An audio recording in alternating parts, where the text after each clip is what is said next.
everyone. Welcome. If you are here and you don't know who I am, we have a problem. No, I'm just kidding. Hi, I'm Angie of Bobo Design Studio, and you're watching this video probably because you got a monthly box from me. And I am so excited because I have one of the most amazing people that I have met and just been able to watch. Like, I don't even know like where to begin, but if you've got this in your box, this is from Robert Mahar. Is it Mahar? Am I pronouncing that right? Mahar. Yeah, you got it. I was worried that maybe it was like a silent H and it was like Mar, and I've been Bill saying Maher. it wrong. No, it is Mahar. Yeah. Good. I can read good sometimes. So nailed it, Angie. Nailed it. But I have your Robert Mahar, who is just one of the most incredibly talented, sweet, and just generous human beings. And if he looks familiar to you, you know him from either watching his series on YouTube because you're a crafter and you are obsessed with all things across every medium, because you are like, what don't you know? We'll get into that later. Or you probably know him because you are like practically BFFs with Nick Offerman and Amy Poehler from being on the first season of NBC's Making It. But I am so thrilled to have you here. Everyone. Thank you. Round of applause for Robert. Hi, Ange. I'm so happy to be here. Thank you for having me. This is fun. I'm like so honored to have you because you're like such a big deal, at least to me and like the people in our world. Anyone who can be a crafter and like be creative and then like get on TV and do what you do and like just constantly produce and make, and then have the ability to like teach others. That's like, you are a gem of a human being and you are a goddamn national treasure. You are precious cargo. Oh, you are hired to do every intro for me from here on out. I love it. Thank you. That's really kind. Perfect. I take a 25% cut of anything. It's yours. Take my money. Well, I'm so excited to have you here. Fun little backstory for those that are following along. When I decided I was going to do these monthly boxes, I was like kind of on the fence. I was going to be traveling in the Airstream, so I knew I couldn't bring my whole shop with me. And I had tossed out this idea, like maybe I should do maybe like a subscription box or a monthly box. And like people were like, yeah, that'd be really cool. And then I thought like, God, how would I execute this? And you were so sweet and so kind. And you reached out to me. And you were like, here, are you going to do this box? And I was like, I don't know. You're like, because I have this idea. And I was like, I'm in. And here we are. And not only was it so cool for you to talk about what you wanted to create, but then to see it come to life is just so incredible. So without kind of like any further ado and delay, I would love to dig in and then we'll ask some questions about how this kind of came to be and your inspiration.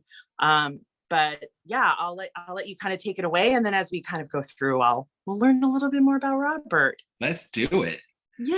Yeah. So that was a lovely intro. Thank you. I am an artist, a maker, and a designer, and I'm based in California. And a lot of the projects that I like to focus on are often kind of doing a deep dive in the library into vintage crafts and projects, and then figuring out ways to sort of reinvent them and make them my own.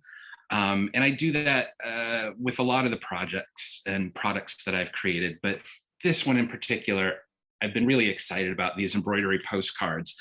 I tapped into some public domain archives through the New York Public Library and the British Museum, looking for vintage desert landscapes. And I came across some really wonderful old school postcards.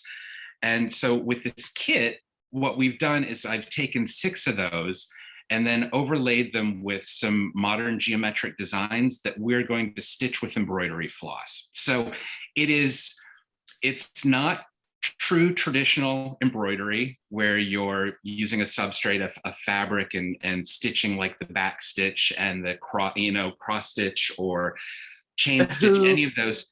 This is a little bit more of a hybrid between traditional embroidery and those lacing cards you might have done in elementary school.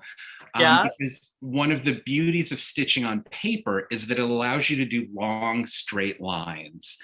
And you can't often do that in fabric unless you stitch little stitches all the way along the line. This is just one continuous piece. And because of the rigidity of the postcards, it holds it in place. So it allows us to do these really lovely sort of modern geometrics on top of old school vintage imagery. So I love it. I mean, you really picked some of the best images. And yeah, so the reason we also went with desert was the theme of this box is desert themed. Yes. And then for those under the age of 18, a library is a building that you would go to, and you would go, and there's lots of books. Books are paper. It's I feel true. like you have a little disclaimer. I'll maybe flash a photo of a library just so that they have a reference. Yes, I love that idea. Yeah, I'm one of those. I grew up in the library, basically.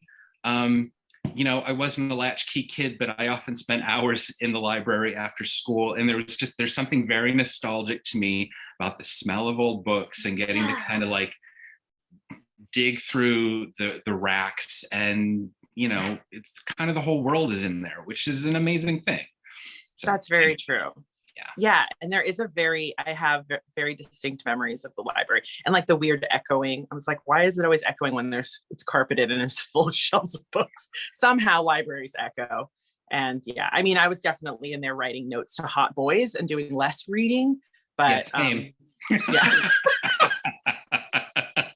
This is why we're friends. All righty. On that note, let's dig in. Sure. So Okay. I'm just going to go ahead and open mine up. Okay. And while you're doing that, I noticed you have a few items on the table as well. We've got scissors. So everything is included in this kit with the exception of a glue stick, some clear tape, and a pair of scissors. And those are what you'll need to complete the project. Okay. Easy to find things. Easy to find. When you unbox, open up your envelope, you're going to find sort of the header card that shows you the images of all of the images stitched. And then you'll also have your stack of postcards complete with your embroidery floss wrapped around one of them.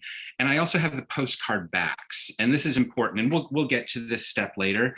But essentially, you're going to be stitching the front of the postcard, and then to cover up those stitches on the back, we're going to be adhering the postcard back to it, which gives you a spot, obviously, to address, write a nice note, stamp it, and pop it in the mail.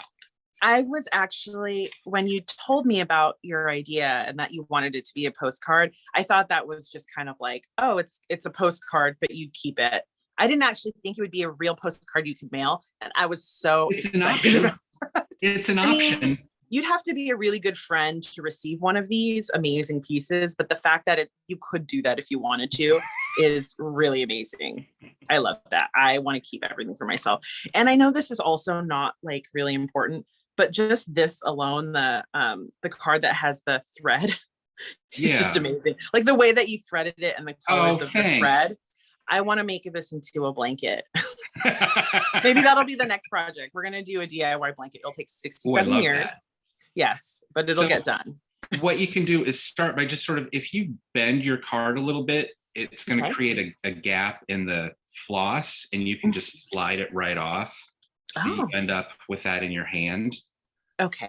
I'm doing my best to keep my hand in frame. So Angie, if I start crafting and you don't see anything, will you just give me a little nudge and tell me to push myself forward? No, but I like to keep things spicy for the people that are watching. So if they can't figure it out, like that's on them. Oh, God bless you are a national treasure, and everyone will work around you. Well, keep saying it. I might believe it. Thank you. What I do want to show you is on the primary sort of postcard that shows you all of the images completed. If you flip that over, you've got written instructions, and we all learn differently, and some of us do better with a little written reinforcement in addition to the visuals. So that's there for future reference. Also taped into the little box here is your needle. And we're going to go ahead and just release that. It's just on there with a piece of washi tape, so it should come off pretty quickly and easily. Okey-doke. And then I want to, what do I want to start with? Let's start with, where is it? This guy. Oh, I dropped it. Classic Angie. Oh, you know what? I'm really, I could have gone pro at dropping things, but I decided not to. I have learned over the many years of embroidering to keep a magnet on hand. I actually have a dowel with a little magnet at the end of it because I've got dark floors. And once that needle drops, it disappears. So I kind of have to, you know, it's almost like I'm, you know, those old guys at the beach with the metal detectors, like looking for lost jewelry. That's me in the kitchen looking for needles. Yeah, So. I actually know a few people that have that, and they are not old. They're old inside, not on the outside. But ooh, so which one are we going to start with? So I would like to start with the Joshua Tree image, this one here that I have in my hand. I'm excited you're starting with this one. Yay. By the time people see this video, they would have probably already seen the other kind of promo video I made featuring all of your postcards. And I drove into Joshua Tree very early one morning. And I went and basically, I know a lot of these places are not Joshua Tree, but the desert is the desert. And I found a lot of places that matched kind of the original photos that you selected. And it was really fun.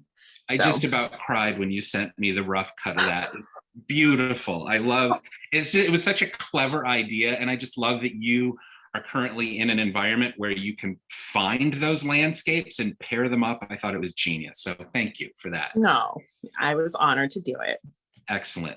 So our first step in this is going to be punching the holes that we're going to stitch through. And when you look at the design on the front of the card, you'll see that it's comprised of really thin straight lines and then black dots. Yes. And so what we're going to do is we're going to take our needle and you're going to hold it. And I have it kind of lifted up off the surface of my work table. And I'm just going to pierce a hole through each of those black dots. Okie doke. The needle is sharp. It goes without saying. So be mindful of where your fingers are on the back side of the postcard, because there is nothing quite as excruciating as sticking a needle through your index finger. Which I've done. I mean, if we wanted to dive into how many different needles I've accidentally stuck in my arms, that has nothing to do with drugs. I want to make that abundantly clear. As a crafter, you don't get to earn your crafter's badge until you've severely injured yourself through hot glue, poking yourself, needle felting, destroyed me. Needle felting needles they're intense, man.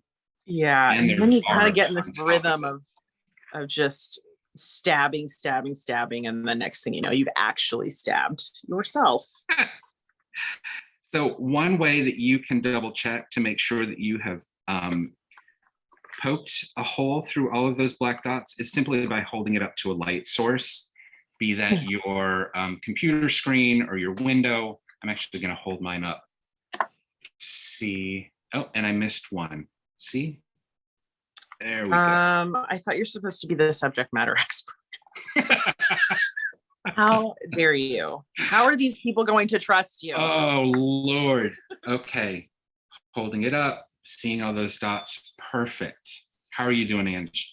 You know, I can see the light at the end of this tunnel, and it is perfect. And yes. This is fun. I like that we're doing this in real time because often when you're producing a short format craft tutorial, all of your steps, your project is done in stages and you've kind of got them laid out in various stages of completion off camera so that you can quickly, for the sake of camera time, swoop in with, I've already poked all the holes. Oh, I've already stitched half of it. Oh, here it is with the back glued on. Yeah. So this is a much more peek behind the curtain sort of thing. This is where you get to see the hot mess of where everything doesn't fall into place, and then you got to make it work. There you go. And I will say it's helpful. You can see here I've got a little pin cushion that I keep on hand. That's helpful. You can also just take a little piece of cloth and stick your needle into it when you're not using it. It just helps you keep track of it. Yeah. Or you just shove it into the top of your hand. There you go. Just let it just sit there. No, please don't do that. There's a lawyer somewhere that's like, please don't do that. Yes. No, that's very clever. I do like the magnet idea. I'm going to leave this here. Carry on. And then you have a hank of 4 different colors of embroidery floss. It's sort of embroidery 101. Embroidery floss is essentially 6 strands of thread that has been wound together, and you can separate them or you can stitch with them all together. In traditional embroidery, when you're stitching on fabric, oftentimes you want to make a thinner line or do a finer detail, and that's when you would separate them. For the postcards, we want the lines as bold as possible. So we're going to be using all 6 strands, so there will be none of the separating. So essentially what I want you to do is kind of unravel your floss and pick a color that you want to work with on this postcard.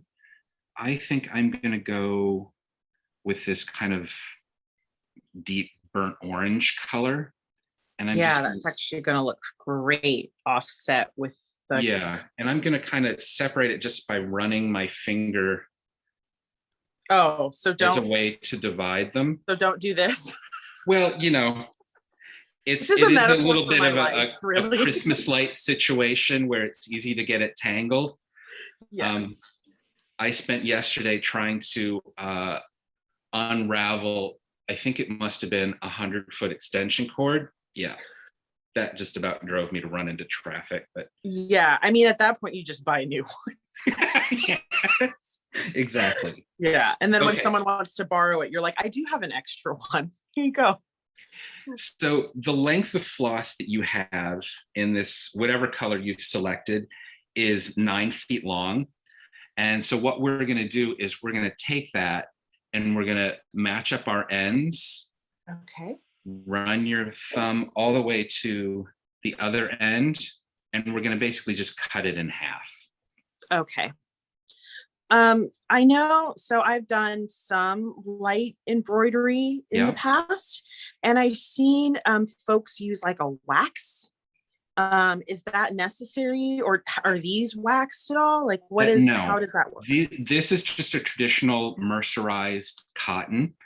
The reason you see people sometimes waxing or adding a conditioner onto their floss is to make it glide more easily through, especially thicker fabrics. But because we have pre-punched the holes in our card and the floss is not going to experience a lot of friction going in and out of the substrate, there's really no reason to do that extra step. Okay. Yeah.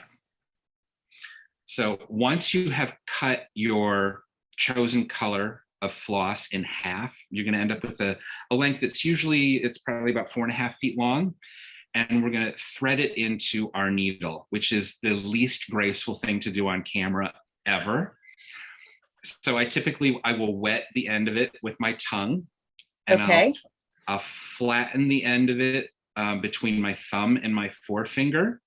And you're using all the threads, right? All the thread, yeah. So like I said, each piece of embroidery floss is comprised of 6 threads, and we're using the whole thing. So good. I like bigger portions. Yeah, because I have such bad eyesight, I am holding this up to my nose and not in front of the document camera. There we go. Get that through the end there. And then just pull through a tail that's about 1.5 inches, 2 inches long. Okay. And you leave it like that. And you're going to work with your thread like that. So I kind of, you pull it around to the back. So you can kind of see I've got my little tail there and then my longer tail. And with embroidery, you always enter from the underside of your design. So in this case, pick one of the outer dots and come up through the back side. So I'm picking that hole, pressing the needle through, and I'm pulling that through. Now pull it all the way until you get, myself. Oh, Ange, look what I did. I made a little knot. There How we go. is anyone going to trust you and his authoritative voice in this space, Robert? Come on. Oh, God you bless are it. you are an embarrassment. Wow, that didn't take long to go from national treasure to embarrassment. If there's anything I've learned from the pandemic is things can change on a dime. It's true. Pivot. Okay, so that's okay. The rest of this video is your swan song. Let's do this. All right, you can see I've pulled it through and I've left about an inch on the backside. Now, normally with traditional embroidery, we would knot that. But because we want to create as few bumps on the backside of our fabric as possible, I'm taking a small piece of clear tape and I'm just going to tape it to the back. That's where the clear tape comes into of the play. card. Yep, so that's just going to secure that in place for you. And make sure to not tape over the existing holes. Exactly. Kind of tape it off to the side where you know you're not going to be, stitching. Okay. Excellent. You got Yahtzee. it. Okay, so when you flip it back over to the front side, you can see with this particular design, we're basically doing a series of overlapping boxes to create this geometric pattern. So what I have found easiest is to stitch all of the lines going in the same direction first. So in this case, I'm going to follow this line to the opposite corner and reinsert my needle and pull it through to create our first stitch. I'm gonna stitch this first line. So this was my exit point. I'm following this thin line down to the next polka dot, and then I'm pulling my floss through. Because you're working with such a long length of floss, just do it slowly to help avoid tangles. Okay. Yeah, because sometimes it can like knot on itself, which easily, and especially if you're trying to stitch quickly. This is consider it a little meditative. Take it at sort of like a moderate pace versus breakneck speed when you're stitching these up. There's no reason to craft at breakneck speed, except for maybe when you're on NBC's Making It. Well, when you're on a competition, I guess that is one of the few exceptions. Yes. Now, I want to tell you that there's not a lot of ways that you can screw up this project. I give basic instructions on that card that you'll find in your kit, but essentially it is a series of straight lines. The only rule is this polka dot that you've stitched down into, you can't now come back up through that because there's nothing to hold. You're just going to pull out your stitch. Yes. So what I'm going to do is I'm going to look for the nearest polka dot in the design. I'm going to go with this one here. Okay. And so I'm just going to bring my needle. I might have to flip it over to find it. And I'm going to come back up through, pulling it slowly. Oh, wait, which one should I do? The one, I see I started on the wrong side. It doesn't really matter which one? It doesn't matter. No. Okay. And like I said, for this particular design, we're going to stitch all parallel lines first, and then we're going to rotate the card and do all of those parallel lines and rotate it again. I see. Okay. Yeah. So when you pull it through to create your second stitch, you'll pull it a little taut, and you'll see this first stitch that you created straighten up a little bit to create a nice straight line. Yeah, it was my thread's like, we're gonna knot it up. It's all good.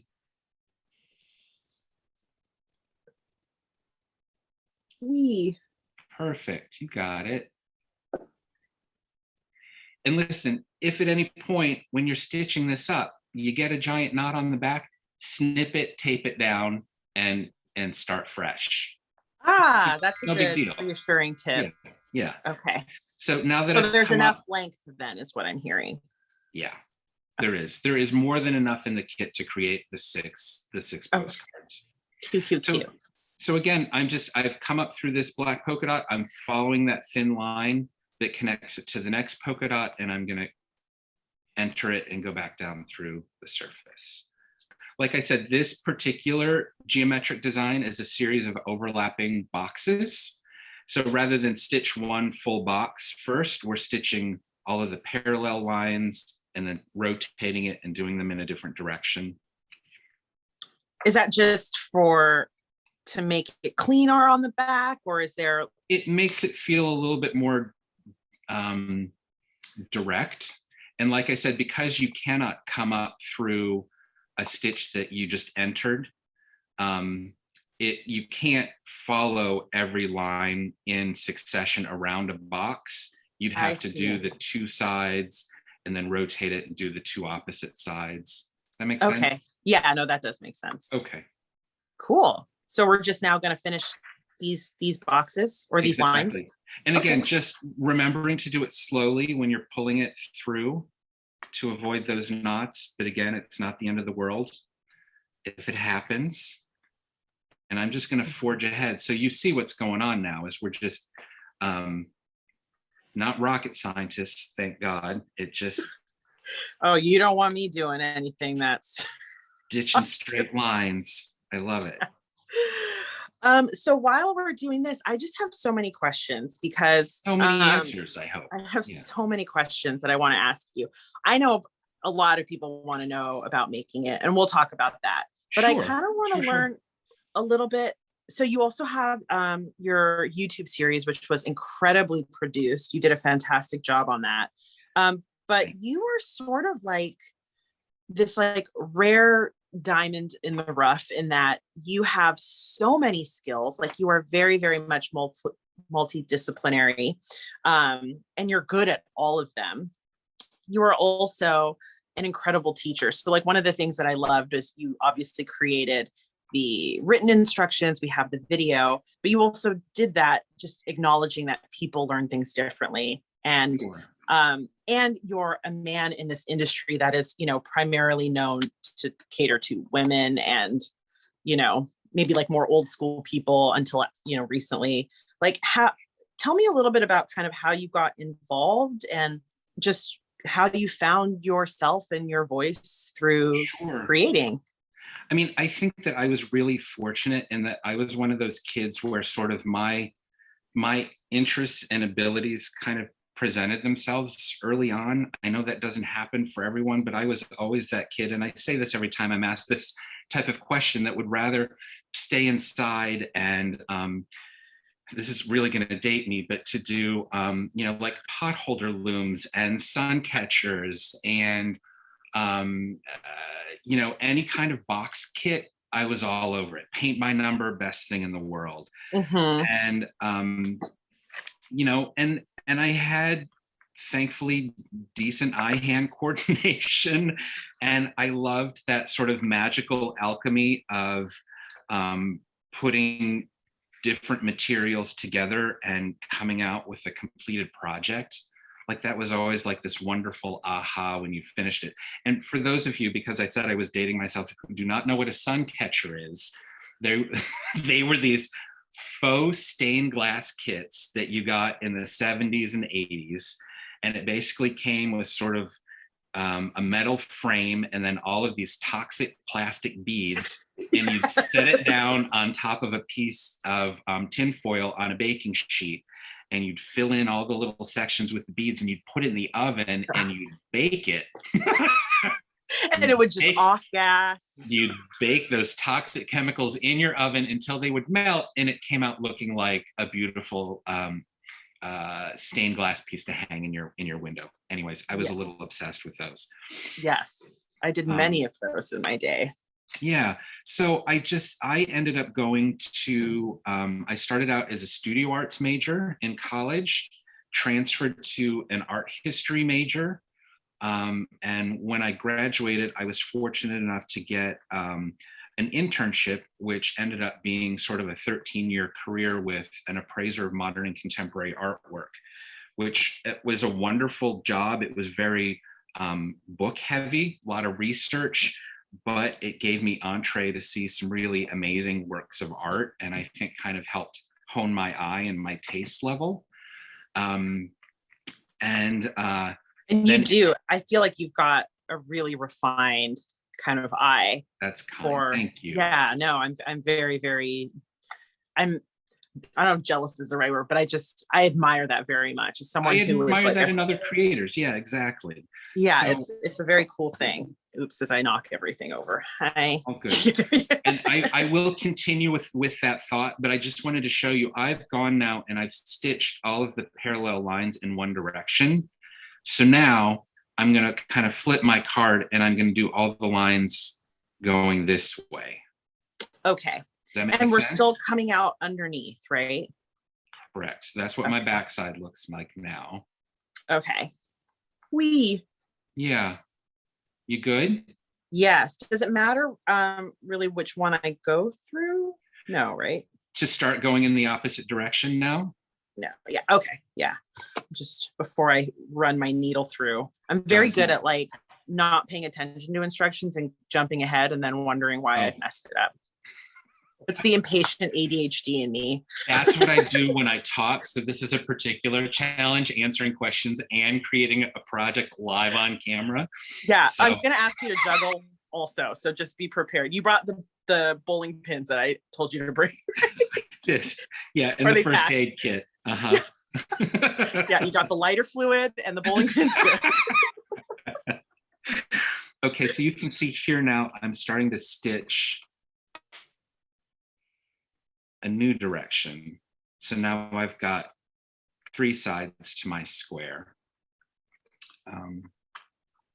So anyways, what were we talking about, Angie? Oh, I was supposed to listen? No, I'm just kidding. I know. Oh, so I was talking about, I did the art appraising for 13 years. So that was sort of a past life, something that I'm very appreciative of. And then in 2005, which is the year that Etsy launched, the worlds of e-commerce and crafting were just starting to find one another. And I, inspired by some early adapters, decided I wanted to launch an online shop. And so I worked with the amazing web design firm Aeolidia to build a website, and I collaborated with about 50 different artists in total to create a product line for kids.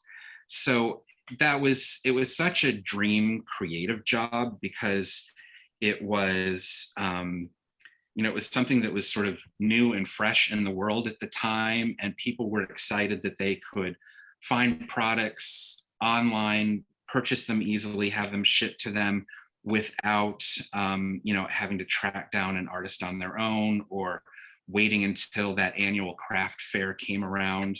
And I loved it, and I did that for 5 years. I didn't know that. I love the folks at Aeolidia. I'm actually doing some work with them right now. Yeah, they've built 3 websites for me, and I cannot speak highly enough of any of them. Ariane Folks, who sort of steers the ship over there, is a genius and a delight to work with, and always very good at her job. She's got, you two have like very similar energies. Oh yeah. So I really just, it's like very calming, and I love that. I know that one of my other kind of artists that I look up to and admire, Lisa Congdon, she also recently worked with Aeolidia too. So they're a good pro team, man. So I did that for 5 years, and then kind of the Great Recession hit, and it hit all small businesses real hard, and it was a hard thing to say goodbye to. I can tell you that. I mean, as anybody that's ever undertaken a passion project and then had to put it on hold or shutter it or pivot to a new direction, which I know so many of us had to do this past year. It's a little heartbreaking. You go through that grieving process while you think about, okay, what's my next step? I need to catch my breath and figure out a new direction. And for me, I ended up during that breather period, just taking a job at a paper source store. They had opened one up in Santa Monica, and so I was part of the management team. And it was a way for me to kind of unplug and get over the loss of my business, still be around creative people and materials. And I had never worked a corporate job before, so it was a challenge learning the new language of corporate and the behaviors of corporate. But one of the best things that came out of that job was the connections that I made. And through that, I was introduced to, by one of my coworkers, I was introduced to a small digital production company in Santa Monica and brought on board with them initially as a producer to produce all of their crafting and parenting content. Oh, wow. I babysat a lot as kids, but I have no children. But it was, it was a fun way to kind of stretch a different side of my brain. And as we did these, the DIYs became more popular. I was working with other artists, bringing them in to share their projects. But that sort of quickly evolved into a hybrid position where I was coming up with the project ideas and then presenting them on camera. And I did this for several years for them, which is kind of how I developed this nice body of work that I've got on the web now that are all sort of short format DIY tutorials. And most of them are, they're easily accessible for the home viewer. They're things that you can probably do in an hour or less with materials that you find around the house. But it gave me this experience on camera that I'd never had, kind of just learning the ins and outs of how that works. And also the ability to tap into a wide range of DIY projects and figure out how to present them on screen, which was really fun. So we did everything from like bath and body projects to paper flowers to party decor to food crafting. Yeah. And it was, it felt like a real gift to be able to do that because it had this very tangible, beautifully produced. I can't take credit for any of the production. Kin did all of that, and they're so good at their jobs. They're really remarkable videos. A little catalog of 100+ projects. Did you beat me? Did you finish? I think so. Woo-hoo. Because Okay. I was listening and you were talking, and I think I just, went in for the inside lane. I appreciate it. Look, and there, my last stitch. Boom. All the way through, boom. Now, flip it over. And again, instead of knotting it, you're going to grab your scissors again, cut off like an inch tail, then go back to your clear tape, take off a little piece, pull that tail kind of taut, hold it down with one finger, and then just tape it in place. What's nice about the tape is it allows you to maintain this really taut tension that you've stitched throughout and keeps it all in place. So I don't know. I think I love the juxtaposition of this sort of, this modern design of a traditional old school landscape. I think is very appealing to me. It is very, very appealing. And I love this style. It's just so cool.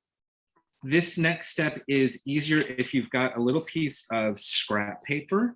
So in addition to your stitched postcard, you're going to grab one of the postcard backs and you're going to flip it over text side down, and we're going to apply glue stick to the back now. This, God bless the dollar store, man. You can get these big kid-friendly glue sticks, usually 4 for $1. And we're literally just going to color in the entire back of this postcard. And the reason we're doing this over top of a piece of scrap paper is just to save your work surface from being covered in sticky glue. Be mindful of getting all the way to the edge on these, and you will end up with a little glue on your fingers, but it washes right off. And once you've done that, then you pick it up by the edges, and I'm gonna now put it on the back of my postcard. So here's the trick. You want to be mindful that the orientation of your text that says postcards is at the top as well as the top of the image. You see what I'm saying? Oh yeah, so that it's not. Right. So I usually align those two bottom edges. Oh, that's smart. Like that. And then just kind of bring it up together. And you'll have a little wiggle room while the glue is still wet. But then kind of just burnish the back of the postcard with your hands to make sure that you've got full contact with the glue. If it got a little goopy around the edges, just kind of, run your fingers along it. And also know that when the glue stick dries, you'll also be able to kind of rub that excess glue off as well. That's the satisfying stuff, the little dummy. So this way you've got your beautifully stitched postcard on the front and then a nice clean surface on the back, and you don't see any of the stitches on the back of your postcard. It's surprisingly not bulky. Like I could easily see this going through and being no problem. It should be no problem. So now, pro tip on this one, because we want it to dry as flat as possible, I would take your freshly glued postcard and just set it under a stack of books on your desk and leave it alone for the afternoon. And that way you're going to end up with something that is, nice, neat, and doesn't end up warped, because the glue we've only applied on one surface, which would make this normally want to peel up or warp a little bit. And by adding the pressure of those books, it's going to make certain that it dries nice and flat. Perfect. Excellent. Well Yay. Done, hooray. I'm so excited. Nobody is going to receive this from me. I want to make this abundantly clear to everyone out there. Am I going to get a postcard from Angie with the Robert Mahar design? No, you are not, because these are going into my Airstream and they're going to look amazing. I don't get the luxury of putting a lot of art in my soda can. I don't have a lot of space. So these are magnificent. I'm so excited. Well, and I will say because it's a standard 4x6 size, that if you want to opt out of doing the back and just stick it in a frame, frames are made for 4x6 pictures. And so you can easily go get a lovely, inexpensive frame at IKEA and you're good to hang it on the wall. That's actually a very valid point.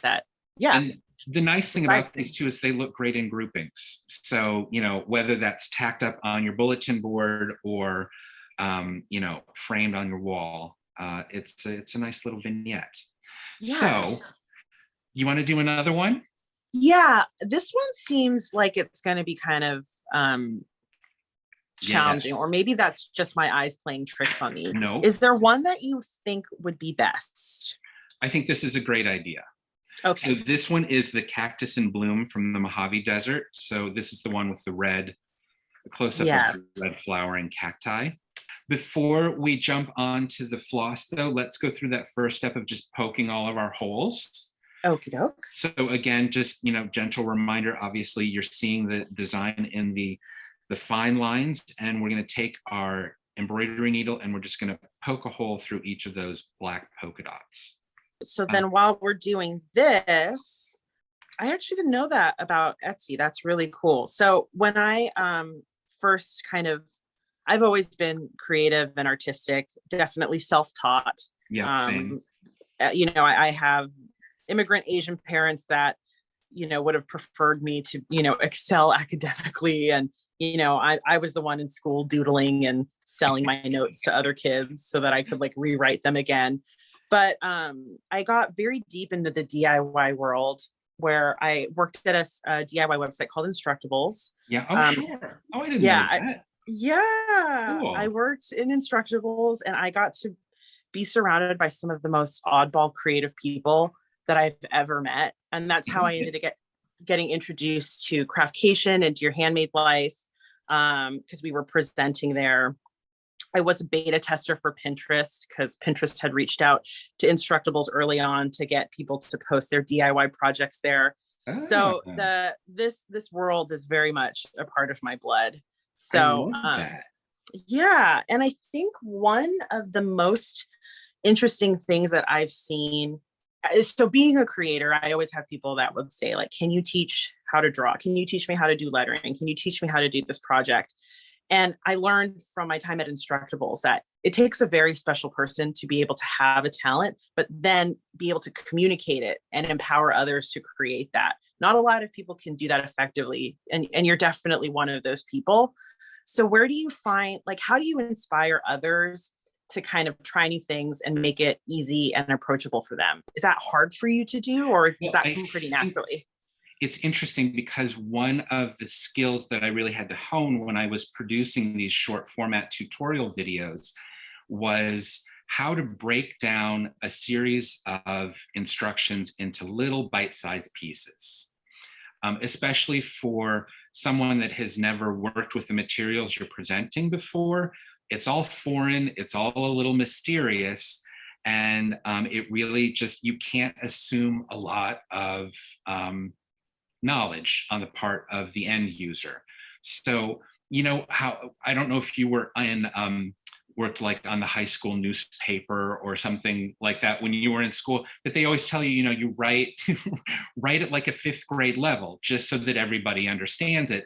And it kind of, that's not pejorative in any way. It's just really breaking it down to its most basic, simple elements, and then presenting them in a fun way so people then feel like it's doable, achievable, because really, when you're putting together a tutorial like that, success is... Ow. Oh no, what happened? I was reaching for thread and I hit my head on a corner of a table. Carry on. I'm sorry. That's good. That'll go on social media. Just that one part. I will tell you that I'm going to do this next one in sort of the gold colored embroidery floss. And I took that 9-foot length again, fold it in half, cut it in half. So I'm again just working with this 4.5-foot length. Got it. We're going to begin again by just sort of dampening the end of the floss, flattening it out between your thumb and your forefinger, and then feeding it through the eye of the needle. Let me do that and I'll go back to talking.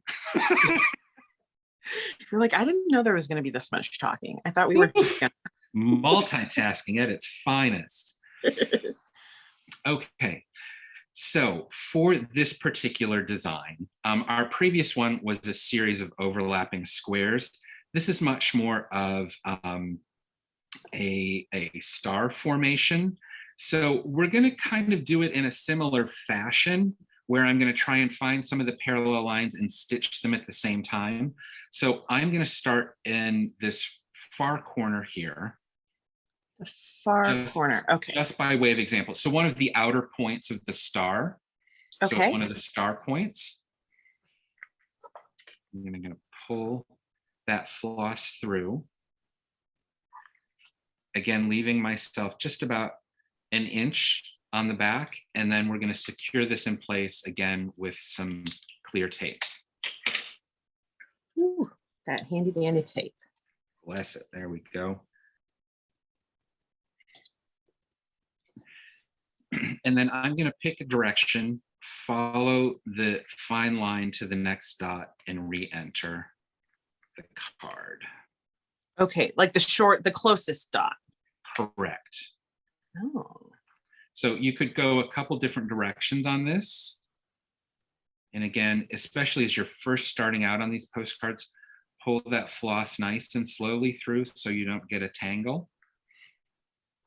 You can see I've got my first stitch there. And what I'm going to do is I'm going to jump across and continue that line. Do you see what I'm saying? So let me poke up through here. So rather than jump up to do this point of the star, I'm skipping across it to complete that one continuous line. Ah, I see. Okay. Where are you on this paper? This is a good exercise for me because I tend to have what I call Shrek strength. I'm like, there's nothing graceful about me, like in the slightest. I don't know how to be dainty or delicate. And this is a very good I'm, white knuckling everything all the time. And I was a chalk lettering artist. I can't tell you how many times I just would crumble chalk in my hand. In your hand. Yeah. As I'm drawing like a flower. So this is a very good exercise for me. Do you have any tips on like how to keeping your hands relaxed, shoulders relaxed? Like what are carpal tunnel? You don't need to grip the needle to the point where you are white knuckling it. Your hand will cramp up and you'll like stop halfway through the postcard. It's really, as long as you're going sort of at a very sort of methodical pace, And again, just that trick about not pulling it too quickly so as to not knot up. But again, if it does knot up, like we said, you cut it, you start again. Yeah. So this particular design, it doesn't function in the same way that our previous one did, where we had basically 4 sides to a box and we just stitched all the ones on one side first and pivoted it. We're going at angles here. So there's not an exact way to do it, but you have the fine lines as your guide, and you always know that you're only going to insert your needle through one of the pierced black polka dots. So in this case, I've stitched from here to here, and then I've stitched from here to here. I'm now going to jump down here and stitch across to here.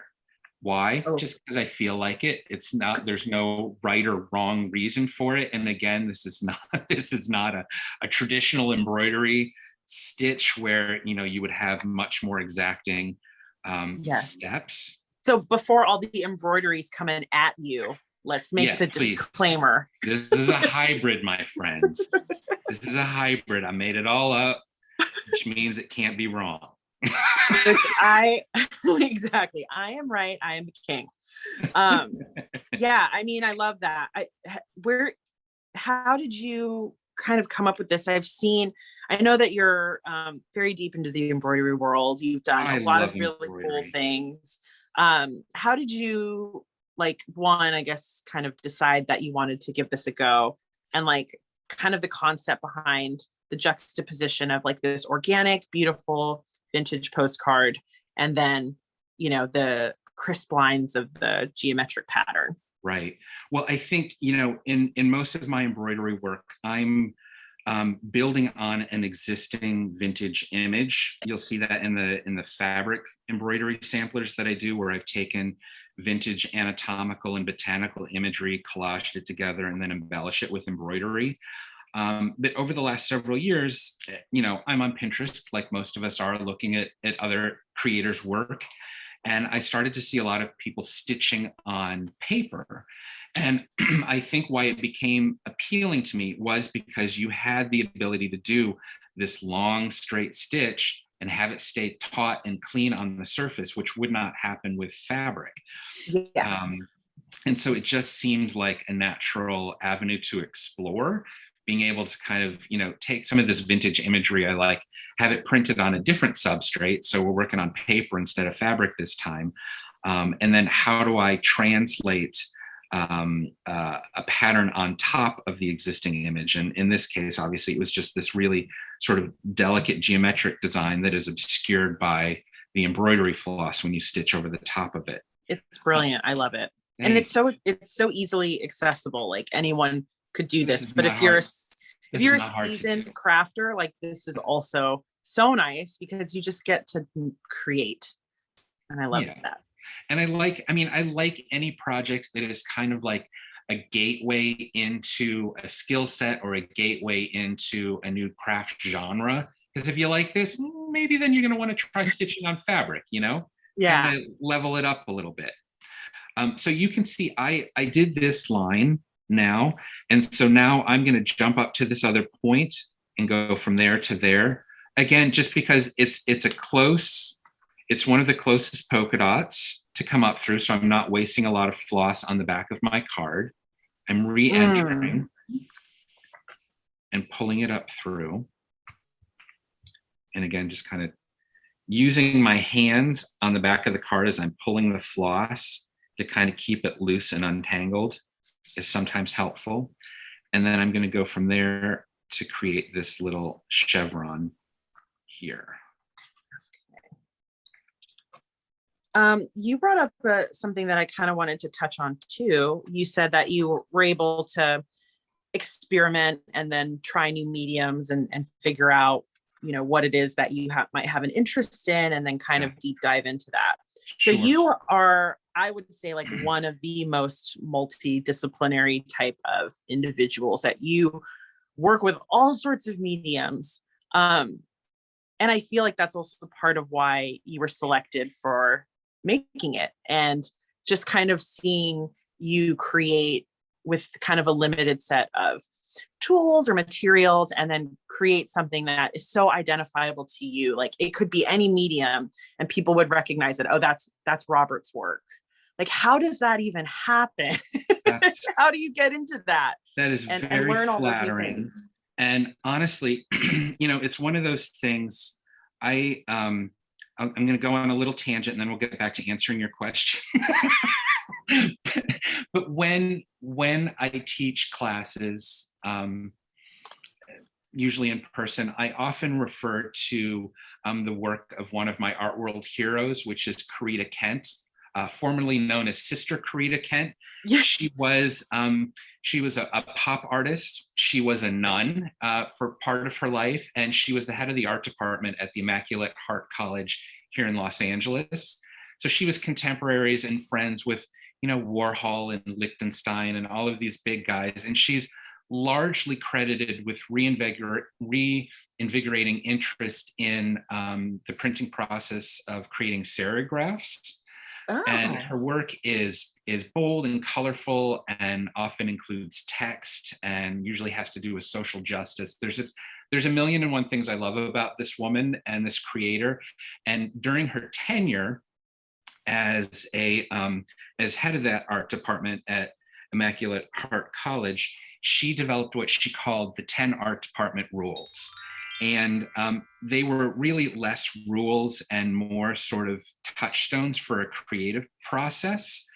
And if you Google Karita Kent art department rules, you'll see a whole list of all 10 of them. And so this is what gets me back to answering your question is she's got 3 in particular that I love. One is consider everything an experiment. And that right there for a creative, I think is potentially life altering because it frees you up from feeling the confines of having to create perfection the first time out of the gate. It allows you to take a material and play with it. And if it doesn't work, it doesn't work. But then you practice and you figure out a way to alter it to whatever your aesthetic might be. So I appreciate your kind comment about like me being able to do so many mediums well, but a lot of that is just a part of messy trial and error behind the scenes until I get it to a point where I'm comfortable sharing it. And I do appreciate artists that share work in progress photos that kind of give you a glimpse, that messy backside of the embroidery or the craft room that basically looks like something exploded in it. Like that always does my heart good because that is really often a daily reality.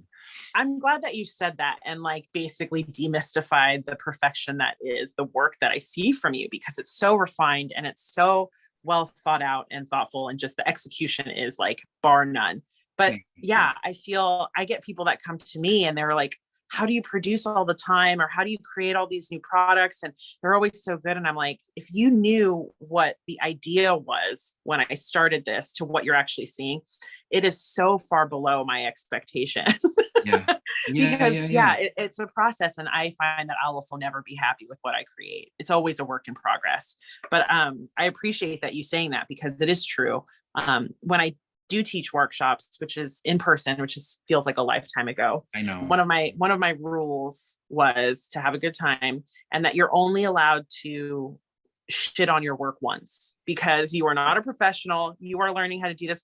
And sometimes that self-doubt and negative energy is really contagious. It just takes one person to be like, oh mine's the worst one.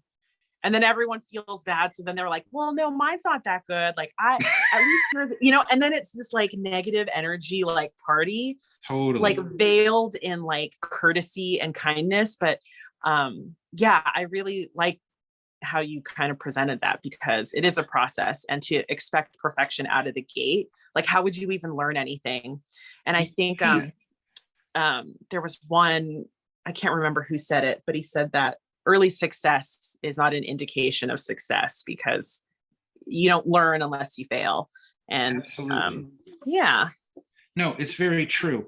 And again, one of the other sort of Karita Kent art department rules is don't create and analyze at the same time. They're 2 different processes. which I love that, because as a person who often monetizes his work, like creates kits, or that is very easy to get into the mindset of, okay, what's going to sell? And it's very hard to tap into your true, pure creativity when you're thinking about dollar signs. It's something that takes practice. I don't always do it well, but it's those times that you allow yourself to play with a new material or a new concept, and to screw it up and do it again and rework it and cut out the tangles on the back and tape it up and start all over again, that gets you to the good stuff. And then once you have the good stuff, then you can start thinking about, okay, how can I bring this to the marketplace? How can I share this in a way that is going to sustain my income? You know what I'm saying? Yeah. I didn't know this was going to become therapy, and I'm so glad because that's my biggest struggle. Like, I worry I'm losing myself because I'm trying to make something that I think will sell, as opposed to creating, which is why most people even invested. That's why anyone follows anyone. They love what they create and their point of view. And then eventually they, that artist worries about, am I going to continue to make money? Is this what people want? And you start to lose yourself. And you know what? Sometimes you just will, and then you kind of right the ship and start over with a new project, or pivot and alter. So my floss just came off my needle, and if this, I know mine did that too. You can see that tail end starts to fray a little bit.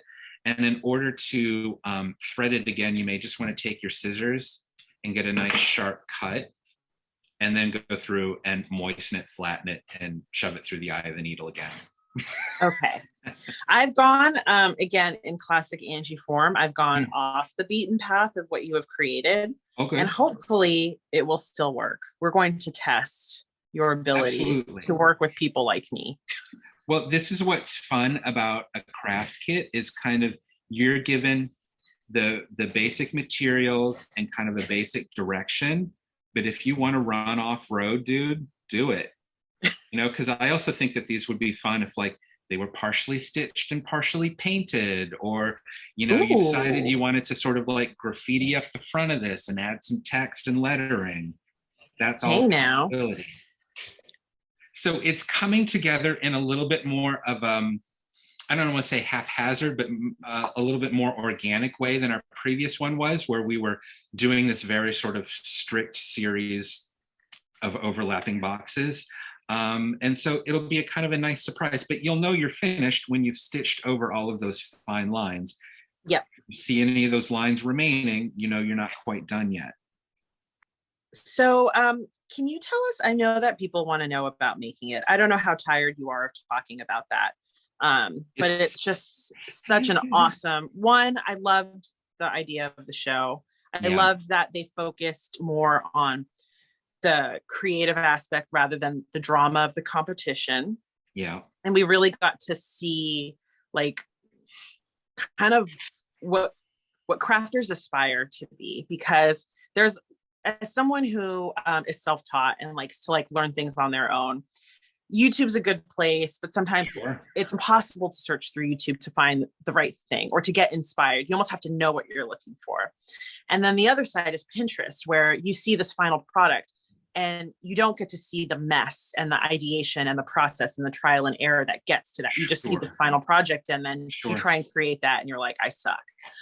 So having a show like Making It was really good for people like me, because I got to almost see, obviously it's not in real time, but we got to see, like, what was the idea? What was the concept? How did you arrive to that? And then what is the building process like? And then when it's done, if it was or was not like your original concept, how did you adapt? And then, like, how do you talk about that still with integrity? Like, you're still proud of it. Cause that's the hard part. Like, if I had to make something that didn't come to plan and I had to talk about it and sell it, I don't think I could, because I would have this internal block. Like, I know that this isn't what it's supposed to be, and I'm not happy with it based on the time constraints or the materials, but I got to own it. What was that experience like, kind of creating on the fly? And then obviously to talk about just the other cast members and the experience as a whole, and the hosts. But yeah, I mean, it was a learning experience for sure. Listen, I have never been a big reality TV guy. with the exception of the Great British Baking Show. I love that. And I think the first time I saw it, it was a revelation because contestants were collegial and the judges gave constructive criticism. And it wasn't Hell's Kitchen, it just, there wasn't the screaming, there wasn't the drama. And so, when the word got out that they were accepting applications for casting, and I knew that Amy Poehler and Nick Offerman's names were attached and that it was supposed to be in the vein of the Great British Baking Show, I'm like, how could this be bad? Exactly. How could it be bad? I mean, I love them, but talk about a national treasure. That woman is freaking gold. And so professional, so good at her job, so good at setting a positive creative tone in the room and redirecting energy. Like, she's magical. And so I went in, obviously, as a huge fan of hers from Parks and Rec and Saturday Night Live. And so, you get a little starstruck at the idea of it. But they were wonderful because they were not judging our work. They acted as advocates on our behalf. And so, when you get to those moments that you were talking about, where you've got to explain your work to the judge, and unless you've been in art school and had to go through critiques or worked in a creative professional field where you had to defend your work to a client, this could be something that's very new and intimidating to you. And it was a challenge to pivot, and you weren't always happy with your work because you did it within very specific time constraints, and maybe you didn't have all the materials that you originally wanted. But you kind of, you just kind of have to own it and realize that it is a show about the creative process, but it's a television show. And television in and of itself is meant as a form of entertainment. And you're working with producers that are trying to get a specific angle and want you to talk about maybe a process that you don't normally want to talk about. So it's a lot. I'm thrilled at how it's edited and comes off. But for anyone that has applied or is thinking about applying, it's a mental marathon. That idea of being creative nonstop through a month of filming. It's a little relentless, and it's definitely exhausting. And you learn quickly to sort of rely on your fellow contestants for some support and try and bolster each other up. But I loved it. I mean, I was flattered and honored to be able to be on a platform of that scale. And for the second season and the third season, I was able to do some work behind the scenes, which was a wonderful new perspective on the whole process. Season 2, I kind of did some trial runs on some of the challenges for the producers, just so they could get an idea of time and what might be possible. And then for the third season, I actually got invited to be an associate producer on the challenge team, which was amazing. It was amazing. And it allowed us to, it allowed me, working with new contestants coming in, to hopefully give them a more streamlined experience than anyone in a pilot season would have experienced. And the job of the challenge team really is to kind of work with the contestants to smooth out their ideas and refine them, make sure they've got all the materials and support that they need in order to complete them successfully. And that was a joy. And that third season is actually going to come out in June of this year, so June 2020. Ooh, yeah, I will look for that. Yeah, second season was awesome. I loved Matt and Roxy, but Wooden Wave. I adore them. They're the sweetest. Can I tell you a funny story about Matt? That's just such a weird small world thing. I had a job in mid-city LA, and I had just finished up, and I was working with clients in an office building, and I took the elevator down, and I was in subterranean parking garage, walking to my car, and I hear my name, like somebody calling my name, and I turn around and it's Matt in a car. No, A, I thought he was still on set. B, he lives in Hawaii. So the whole thing was very sort of like, had my head spun around. And he kind of said hello and gave me this bewildered look and waved because he was in a line of cars. And so I got in my car and I drove out, and he had pulled off to the side of the road. So I pulled over, and come to find out, he had just been released from filming, and he had got turned around and went into that parking garage to get directions. So it was this bizarre, small world thing, but it started this friendship, and I adore he and his wife, Roxy. They're so funny and smart and talented. And, it was nice to kind of like have that weird connection. Yeah. He and his wife are insanely talented. I actually know them randomly by accident too. So they are part of an organization called Powwow, which is a global organization that has muralists all over the world, and they set up in different places. And a girlfriend of mine who's photographed a lot of my work in the past is the official photographer for Powwow. And she, I had run into Matt and Roxy at Alt Summit. And then we realized that we both knew our friend Lanny. And then this was, I think, shortly after he might have filmed. Okay. So then I was like, oh, do you know Robert? And it was just this weird harmonious moment where like all the crafty people came together and like name dropped the same person. That's so cool. So, but yeah, I mean, just being around those types of individuals has got to be so inspiring. Was there any project that you created on the show that you were either like cringing at now, or that you were really, really proud of? If after you've watched yourself make something on camera multiple times, you can't help but think, I probably would have tweaked that a little bit or done that a little bit differently. I had a moment where there was that terrarium challenge, and I had done sort of that chemical etching on the outside of my dome. And I didn't read the bottle closely and realized that it works best with just fine lines, that kind of line work. And I had covered large areas of it, and it looked like somebody had kind of like spit on the glass and rubbed it a little bit. The beautiful thing about that show is they do their best not to show you in a bad light. And so that kind of stuff was discussed with the judges, but didn't end up on camera, which I was grateful for. But it's just one of those things, like I hadn't done that project before, and it was something new, and it was what it was. It was fine. That's so funny. I also wonder, like, what is that like to because you're there in the moment and everything, I'm sure, happens so fast, and you're high emotions, or you're tired and fatigued.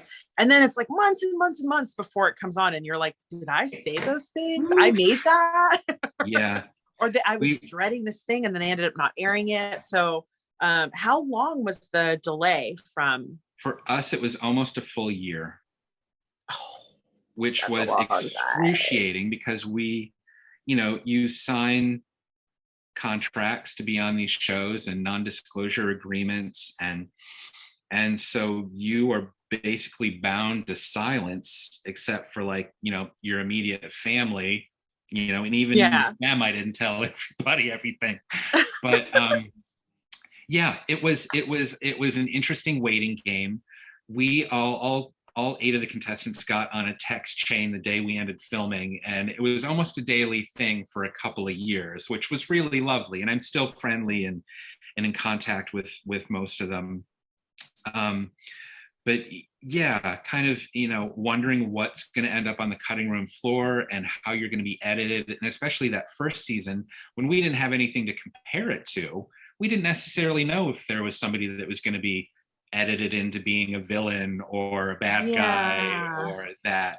And so it was a little tense, if I'm being quite honest. I just want to point out on this one that I'm working on, I ran out of floss.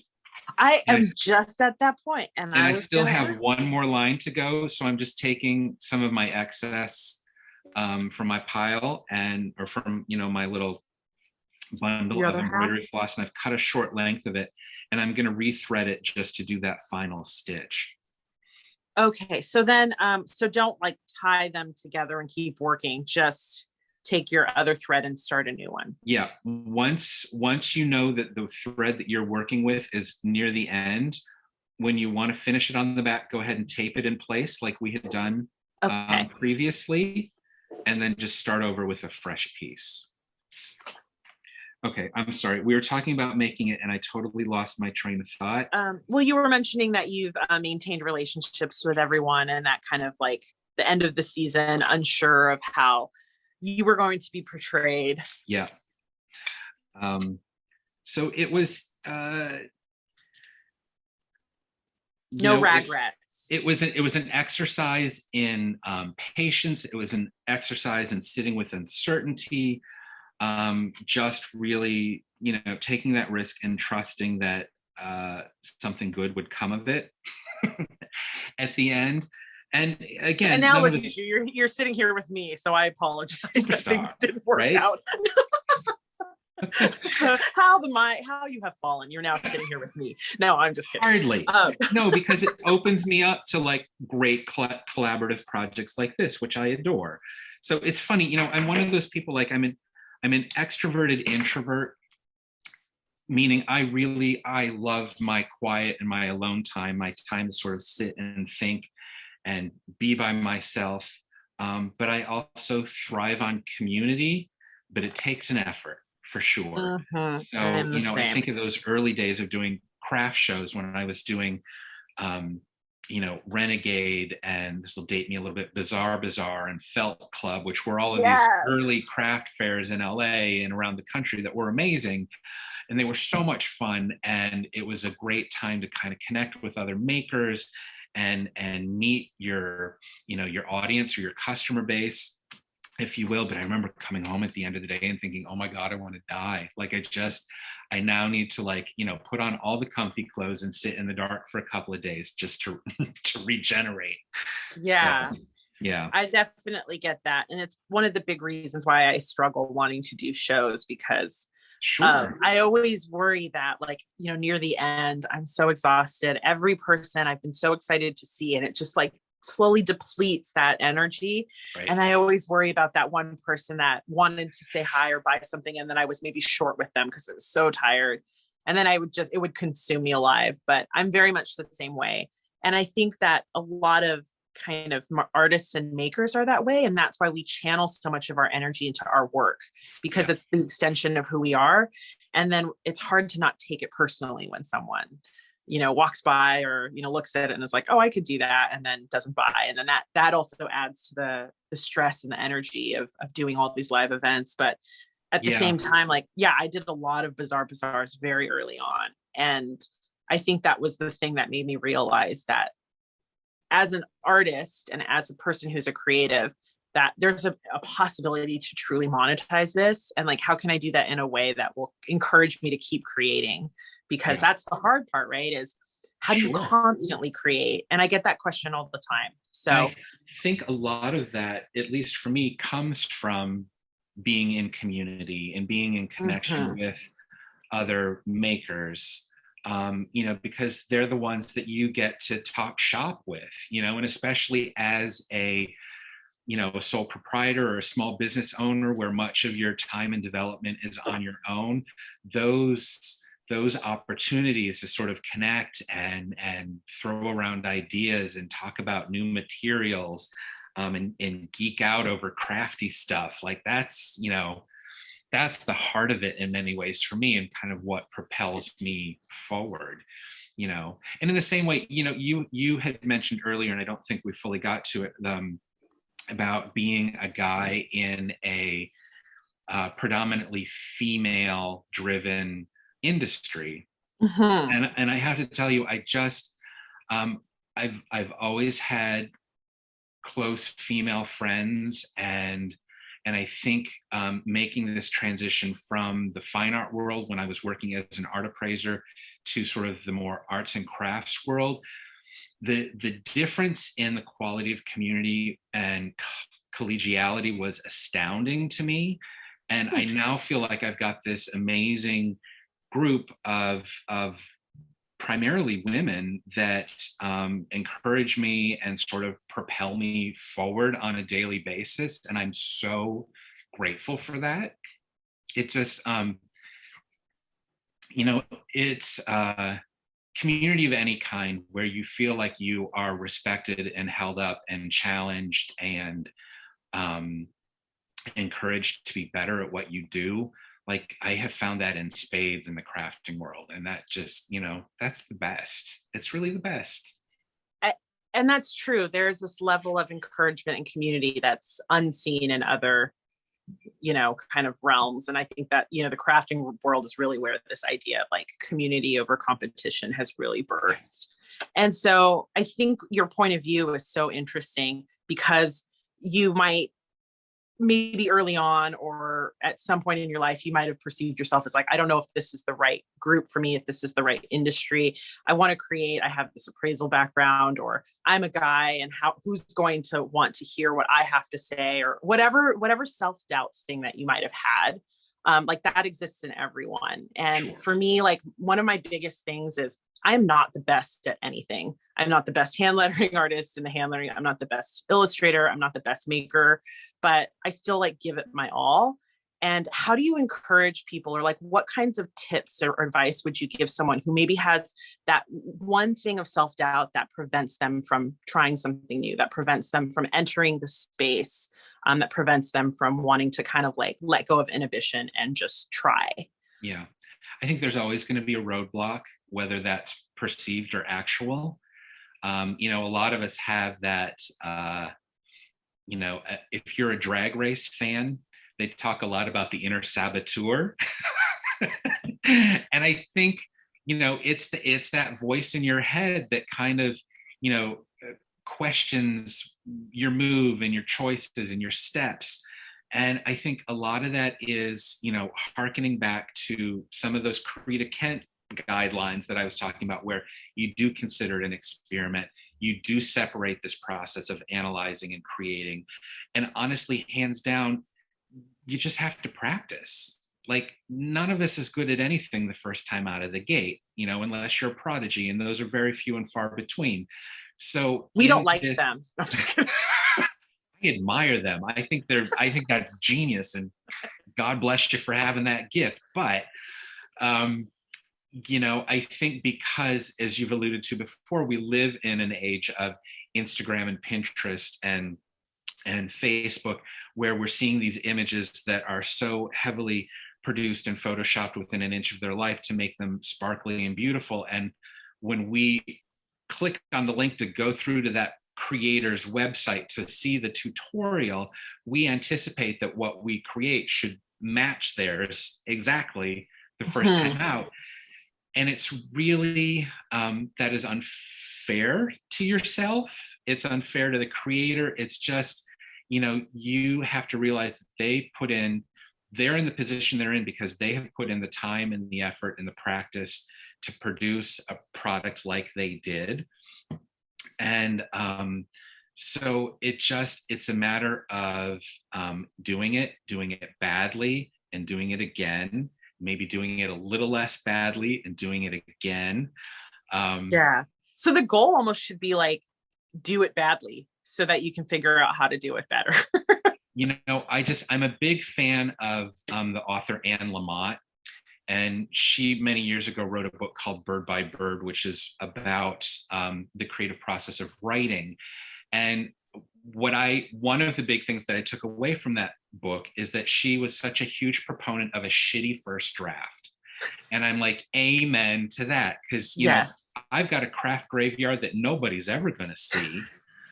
But, it's those early sort of work in progress things. And so I would think to anybody that is feeling discouraged by that is think of a couple of things. Is this area that you're facing as a stumbling block essential to you moving forward? Is it something that you can move around, climb over, or is it something that you need to practice and master in order to move forward? And I think it's a struggle. We all want to be perceived in a good light. We all want to have the product and crafts and projects we bring to the world be oohed and awed over. I think that's just part of the human experience because it gives us a little validation about what we've created. But if you're brave enough to put something that maybe is not as polished as it should be out into the world, and to hear whatever criticism might come your way as a means of sort of refining and perfecting what it is that you created the first time around, you know, that's going to put you in a much better headspace and lead you in a direction that hopefully will allow you to hone your craft and, you know, end up with a better product than you even thought that you could because of criticism, because of the comments, because of whatever feedback you received from colleagues or complete strangers on the internet. And sometimes those just need to be ignored. So never read the comments is the saying, but right. No, that's such great and sound advice, and is also very validating coming from someone who many people would probably see and be like, oh, he makes everything amazing the first go around. There should just was it Regretsy and like Pinterest fails, like those were so amazing just seeing like, but that's real life. Like there's probably a lot of artists that have made stuff. In fact, last month I had Brittany Paul, and she's a fine artist and she's just so incredible. Like she's pretty much like a printer. Like what she can take from her brain and put on paper is basically tracing from her brain. It's incredible. But I joked with her that, like, you know, kind of about the process, and she's like, oh, there's so many things I'm so unhappy with that just go in the trash. And I was like, I wonder how many like art dealers would just sit in dumpsters like waiting to get these like pieces that are just so brilliant that you know they hate. But no, that's so insightful, and it makes me feel better. Robert Mahar sometimes struggles. It makes me feel better all the time. So you got that front finished? Yeah, I'm pretty confident I got every string. Beautiful. Yes. Yeah. And so you can see you didn't necessarily need to be told to go from point A to point B to point C with this. As long as you just start, you kind of like that next adjoining stitch will happen. Yeah, it was actually, I was a little bit worried at one point that I was going to start going over the same section, and no, I fixed it. So this is awesome. Excellent. And I have a little caveman now at the back that's like. So we'll take our postcard back again. Reintroduce the glue stick. My favorite is actually that glue stick that is purple that dries clear. Yes. Because you can always see where you have placed it on your paper. Dollar Tree didn't have any of those. So. You know, they really need to come on the up and up if they want to, if they really want to tap into this crafters arena. I am constantly amazed, though, at the cool stuff that I find there. So again, you want to make sure that your orientation of your lettering and the top of your postcard are the same. Mm-hmm. And my little trick, again, is to kind of put them on end and line up that bottom edge, and then sort of fold it up. Yeah, that's actually really smart. I like that. And then again, you're just going to burnish the back with your hand, make sure that glue is secure. And then once it's dry, obviously and also the postcard material has a little bit of a sheen to it. So this is probably going to work best with a permanent marker. Mm-hmm. And I would write it and then just give it a second to dry before you run your finger across it and smear it across the page. You are very familiar with my work. This part of my hand is notorious for being like multicolored. Yeah. Yes. And I'm not even a lefty. Like there's no excuse for me to have ink on my hand other than the fact that I'm completely impatient. But all of these are so beautiful. I am Thank really, you. really excited for people to create these. And then, of course, tag Robert and I Yes, in your work, please. because we would love to see, your process, where you hang them, if you send them out. Like, we want to hear all about it. Robert, you are such a gem. I honestly am Thank you, my just friend. so flattered that you're so approachable and available, and you're such a good educator, and we've kind of run in the same circles, and we only met recently, and you have been nothing but so kind and generous, and the persona that you were portrayed on TV, only it holds a candle to how sweet you are in real life. So I just wanted to say thank you. That is very kind. And I have to tell you, I appreciate your openness to collaborating on something like this, because I think that we all grow up with sort of a circle of colleagues in the craft world, that you might know from early craft shows, and you kind of stick with those same people. To be able to add additional people to sort of like, your creative group of colleagues and friends is a joy. And it's been nice to be able to do that with you and to kind of watch your amazing work. And that comment you made earlier about you not being sort of a master of anything, like, nobody who looks at your work and looks at the body of objects that you've created and sell on your website would think that, because you've got a very specific aesthetic and it's a joy to see. Seriously, you've got a real voice, and I love that. And it's fun for me to be able to kind of create something that is sort of in the same ethos of that, kind of like travel inspired stationery that I love so much that you create. So this has been really fun. And so thank you. Yeah. Thank you. Well, I know that you have some big things happening behind the scenes, which we won't talk about, but I know that you also have hopefully some plans.